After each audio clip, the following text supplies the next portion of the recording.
Yang saya hormati Pak Menko Infrastruktur sekaligus Menteri ATR BPN periode yang kemarin, Bapak Dr. Agus Harimurti Yudhoyono.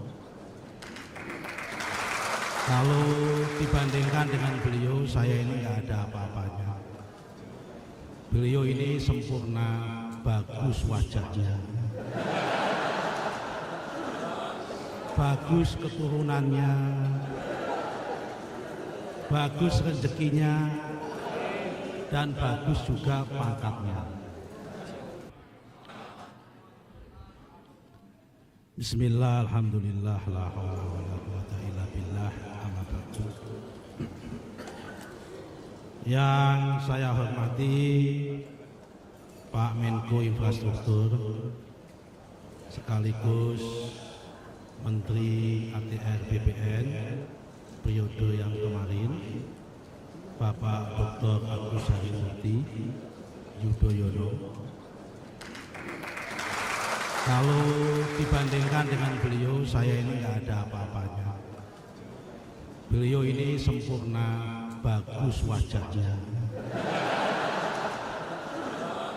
bagus keturunannya,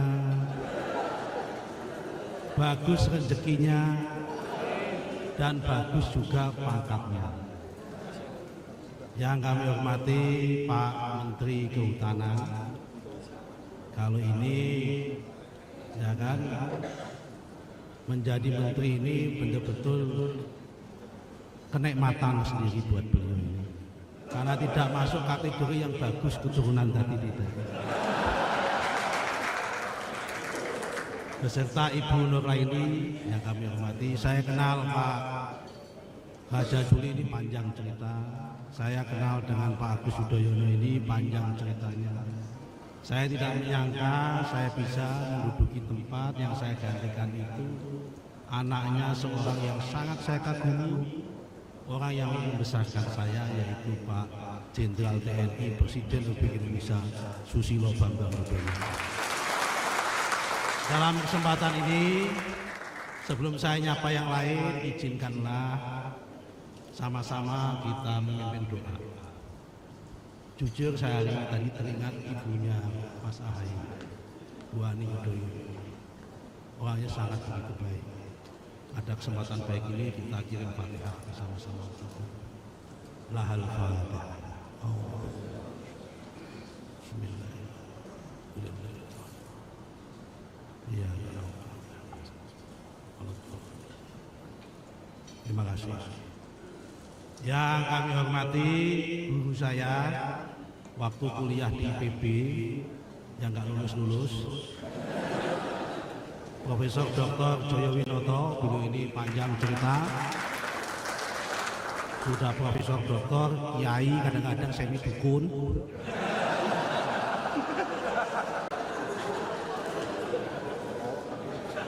Pak Endarman Supanji, wah ini orang Magelang, ya kan, mantan Jaksa Agung, Tipikor, ini pemberani beliau. Matur nuwun Pak Kapolri. Al Ustadz Dr. Sofyan Jalil, ini pendahulu kita semua.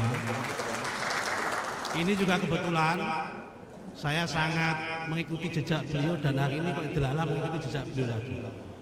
Beliau datang dari Aceh, kuliah di Fakultas Hukum UI, tidur di masjid UI, jadi marbot masjid. Akhirnya jadi menteri dan pernah menjadi serba menteri. Menteri Komunikasi pernah, Menteri BUMN pernah, Menteri Bappenas pernah, Menteri ATR pernah. Hanya satu Menteri Pemerintahan.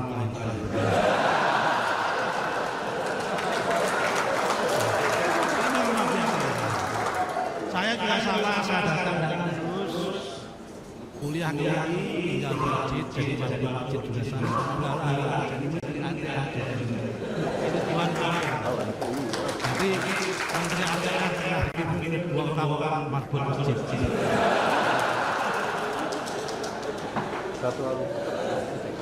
Yang kami hormati Pak Surya Chandra, ini teman di sama-sama mendukung Jokowi tahun 2014 sampai tahun 2019. Amin. Dan bapak-bapak yang lain, siapa yang belum kami sebut ini, bapak-bapak pejabat eselon 1, eselon 2, ada Pak Rahman dari BNN. Ya, Pak Rahman ini belum nama BNN. Pak Wamen, Pak Osi dan Pak. Marilah kita bersyukur pada hari ini. Saya mohon maaf Bu. Saya alhamdulillah dari istri saya di sini. Saya ini kalau kalau yang maju cewek cantik itu biasanya kecerdasan saya lain tapi kalau didampingi istri saya, kecerdasan saya drop tinggal 10%.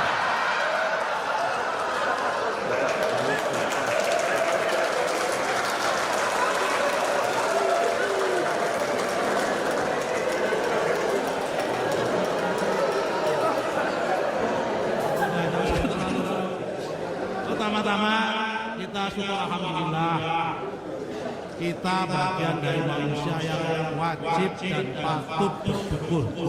Benar-benar syukur alhamdulillah.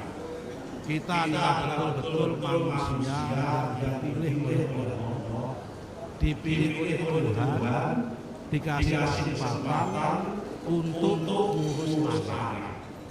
Karena kalau kita lihat dulu Mas Joyo pernah ngajarin saya.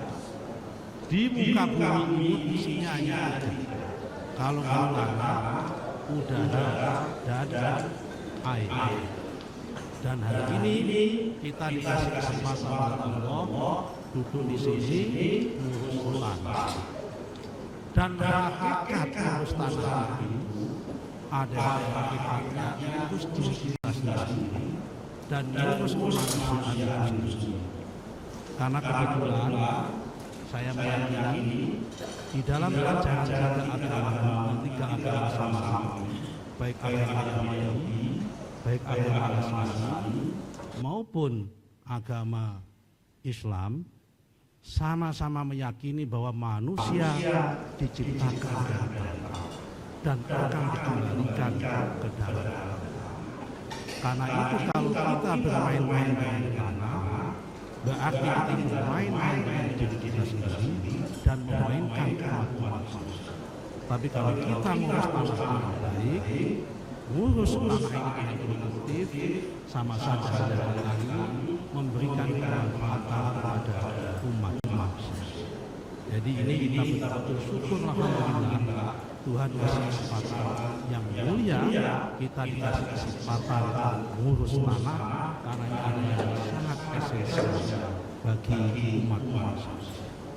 Sebetulnya saya nggak perlu mempanjang-panjang karena apa yang sudah dilakukan oleh Mas Ahaye sudah sangat baik dan berhasil. Tidak mungkin hal-hal yang sudah dicanangkan oleh Mas Joyo, oleh Pak Endarman, apalagi oleh Pak Sofyan Jalil, Pak Ahaye tidak menjadi kebaikan. Semua hal-hal yang sudah dirintis oleh para pendahulu kita yang baik harus kita lestarikan dan kita lakukan.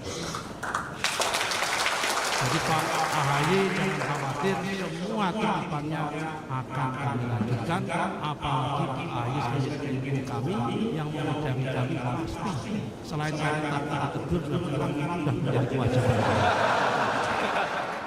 akan kami lakukan. Tetapi sesuai dengan prinsipnya Pak Sofyan Jalil, kita itu mempunyai kaidah al-muhafadzah alal qadimis sholih wal akhdu bil jadidil aslah. Kita harus melestarikan nilai-nilai lama yang masih baik, tapi wajib mengambil baru nilai-nilai yang lebih baru, yang lebih baik dan lebih inovatif. Tak sampaikan tadi digitalisasi itu bagian dari al-akhdu bil jadidil aslah. Tapi mohon maaf, terutama kepada bapak-bapak yang lain, terutama pada Raja Juli, prinsip ini jangan dipakai untuk prinsip istri. Jangan sampai istri lama dipertahankan tapi mengambil istri baru yang lebih baik, nggak boleh. Ini hanya prinsip kebijakan. Jangan dipakai untuk prinsip istri Pak Raja Juli ini. Yang terakhir,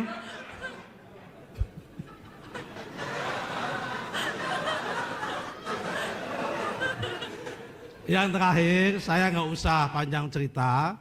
Di setiap momen-momen seperti ini, apakah momen pelantikan jadi anggota DPR, momen diangkat jadi apapun, saya selalu teringat apa yang saya alami pada tahun 1990, sekitar 34 tahun yang lalu. Jadi pada tahun 1990 itu, mungkin usia saya 17 tahun, di bulan puasa, saya sedang ikut pengajian bulan puasa, pasanan kalau orang Jawa bilang, mungkin Pak Joyo tahu, karena kalau tradisi santri itu biasanya kalau di bulan puasa ikut khataman suatu kitab itu. Kebetulan saya di tempatnya Mbah Maimun, saya khataman hadis Bukhari, di situ diulang-ulang sama beliau dan hari ini saya masih ingat. Ada sebuah hadis yang nggak mungkin saya lupakan. Hadis itu menceritakan suatu hari Nabi itu didatangi oleh seorang Badui. Seorang Badui itu Arab pedalaman yang hitam begitu. Dengan bangganya orang Badui itu bercerita bahwa dia sudah diangkat menjadi kepala kampung atau kepala suku oleh warga di kampungnya. Kemudian datang kepada Rasulullah meminta doa. Kemudian Rasulullah mengangkat tangannya dan berdoa. Dan apa isi doanya itu yang saya nggak bisa lupa. Isi doanya adalah Allahumma man waliya amra ummati fasyakko bihi faskuk bihim. Allahumma man waliya amra ummati farofa'a alaihi farfu' alaihim. Yang artinya adalah kira-kira begini. Ya Allah, kalau ada di antara umatku yang memimpin rakyat, mengurusi urusan rakyat, di dalam memimpinnya itu mempersulit urusan rakyat, Nabi berdoa, ya Allah, persulitlah hidupnya. Sebaliknya, ya Allah, kalau ada di antara umatku, kalau memimpin rakyatnya, ngurusi rakyatnya, tapi dia mengangkat rakyatnya, farfu' alaihi, maka angkatlah derajat orang itu. Saya yakin Pak AHY diangkat menjadi Menko, Pak Raja Juli diangkat dari Wamen menjadi Menteri Kehutanan. Berarti selama memimpin ini adalah tidak mempersulit rakyat, tapi mengangkat rakyat. Berarti yang berdoa adalah sesuai dengan doa Rasulullah, karena Rasulullah nggak mungkin doanya tidak dikabulkan. Saya kira hanya itu yang bisa kami sampaikan. Marilah kita sama-sama keluarga besar ATR ini, kita niatin diri memimpin ini dengan niat untuk mengangkat harkat rakyat, tidak usah mempersulit rakyat. Karena memang itu adalah hakikat tadi, melayani secara profesional adalah seperti itu. Demikian, terima kasih. Dan terakhir sekali, kalau nanti di dalam kami memimpin ada kebenaran, tolong ikuti kami. Tapi sebaliknya, kalau nanti di dalam memimpin kami ada yang tidak benar, jangan segan-segan kritik kami dan ikutin kami dan kasih nasihat kepada kami supaya kami tidak tersesat, apalagi sampai menjerumuskan orang. Terima kasih. Walafu minkum wallahu muwaffiq ila aqwamit thoriq. Wassalamualaikum warahmatullahi wabarakatuh.